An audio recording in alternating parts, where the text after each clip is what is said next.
speaking to your wife that you may be the one who says, yes, dear, and writes the checks. Actually, I say yes, dear, and I give her my paycheck. Oh, well, there you go. That's a happy man and a happy wife. I'm in trouble. We'd ask her about... we work as a team. Yeah, I'm sure.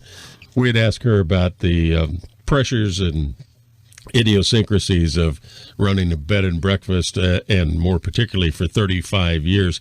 Takes a certain kind of individual, doesn't it? Yes, it's the daily grind that gets you down, and in most of the industry, the smaller ends, 3 to 5 or 3 to 6 years is 50% life expectancy. I don't mean you die, but sell the B&B and get out. You're done with it. Yeah, you work. And, it is. It's almost around the clock, isn't it?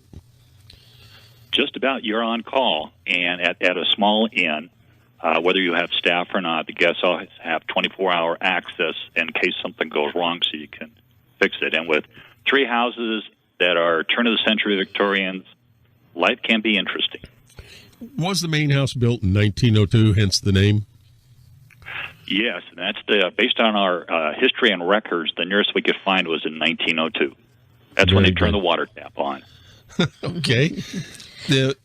The idea of keeping all of those people happy, as I said, is an occupation unto itself, besides just the daily thing of keeping people fed and keeping the place clean, etc.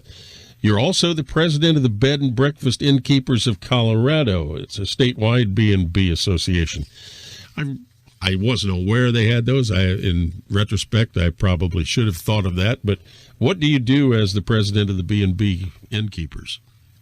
Well, it's actually a lot of teamwork with my wife and myself, and she is an electronic guru, I will say that. I'm just a average rocket scientist, you might say. But we founded the state association back in 87, a year after we established our inn, because if we couldn't accommodate guests, we wanted to find other quality inns throughout the state that are close by and far away that we could refer them to.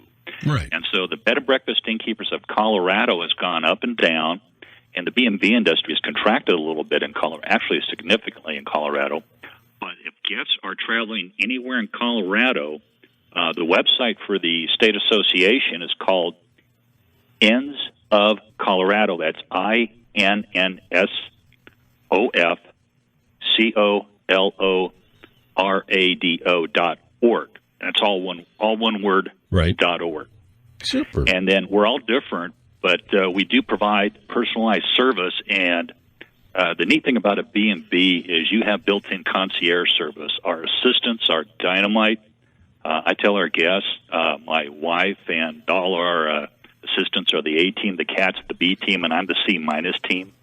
Oh, you got to have a cat. Out of that. Yeah. What's the house? Oh yeah, cat? she's sitting on the back chair here, purring away, and she's a little ham. What's her name?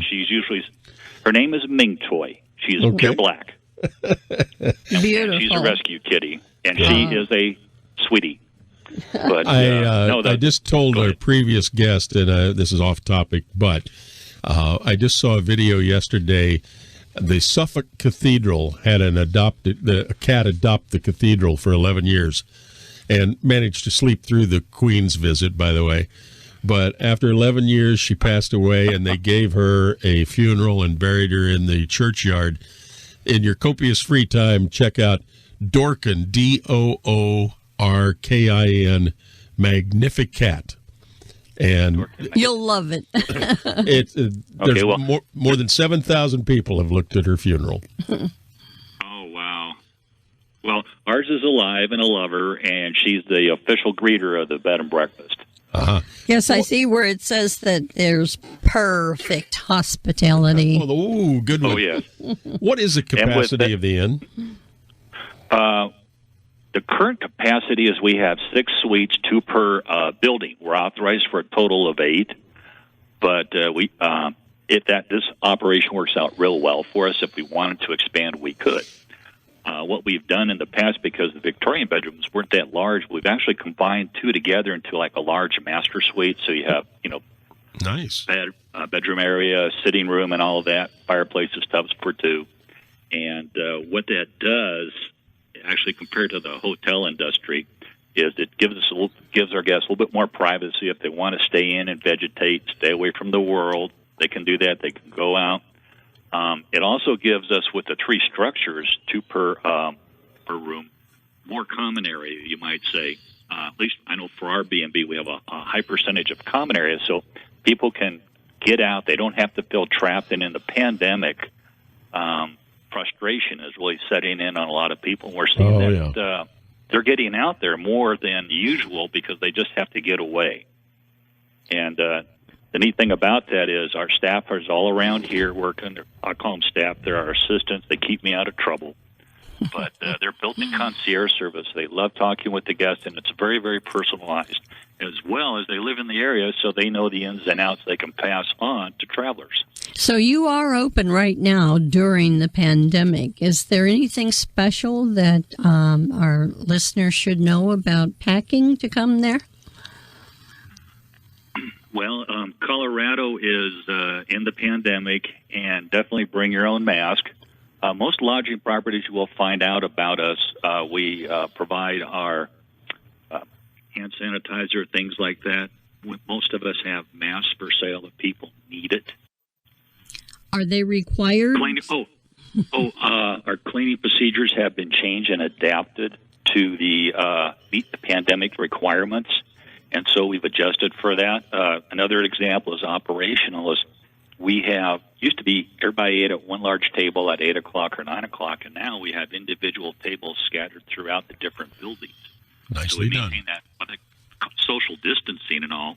And then for the wine and cheese social in the evening, where we have vegetables, cheese, crackers, glasses of wine, we now provide individual trays, and the guests can just come pick them up and either sit outside if it's good weather. And it's nice now. A few days ago it was snowing. Yeah, we got some of that in Missouri, actually, about halfway across to Columbia. We didn't get it here on the eastern side, but yeah, it's a little early for that here. Oh yeah. Now, well, we've had to go ahead. You do have evening snacks, or for lack of a better term, a happy hour. That's pretty cool. Yeah, we call it a wine and cheese social hour, and we've actually had guests sit in different rooms talking to each other about a dozen feet apart and things like that. I did want to add, before we go, that you are a veteran-owned and operated business. Thank you for your service, and please give us your website because we're just about out of time.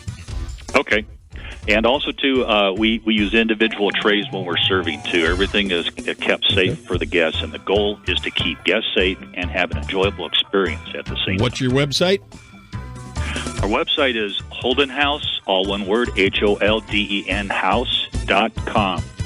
And people can go online and see our property, our food, and also read comments. Okay, well, thank you very much for joining us, and we look forward to jumping in the car and heading west. It's an easy drive to Colorado. We'll see you.